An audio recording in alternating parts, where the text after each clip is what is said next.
Hello everyone, this is the next video in the series highlighting my HO Locomotive collection.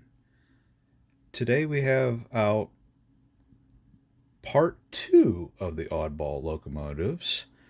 I could not quite fit all these on the desk for the previous video, and I honestly forgot about one of these locomotives, so we're making a second part for the Oddballs.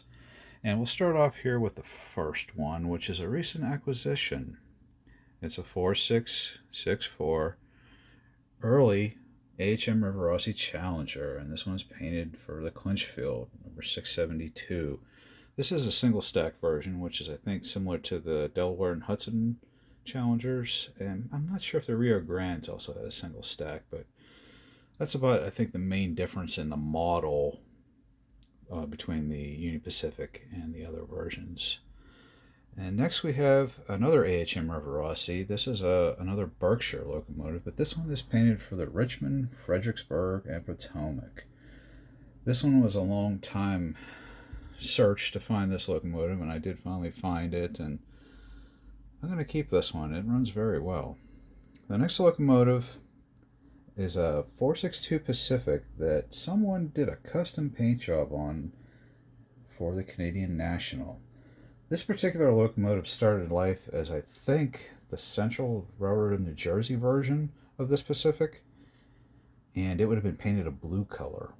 So somebody did a really nice job on the decals and the painting on this, and I picked it up at a hobby store for like pennies, and it runs pretty good, and I decided I would keep it.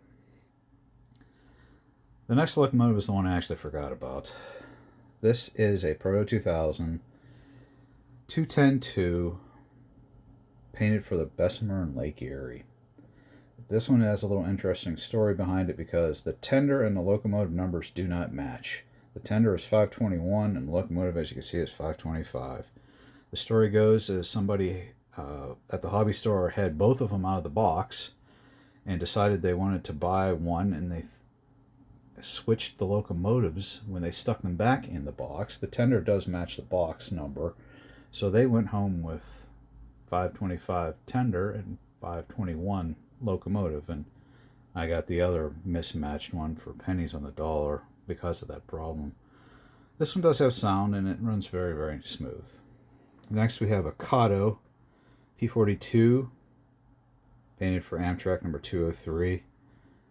I decided I would going to build an Amtrak train a while back, and the Kato locomotives are very smooth drives, and the detail is, a little bit off, but I could live with it. And last, we have a Walters Plymouth Switcher. This is a very tiny little industrial locomotive that I picked up not that long ago, and doesn't have a lot of power, but it runs pretty smooth. That's about it, and more videos to follow.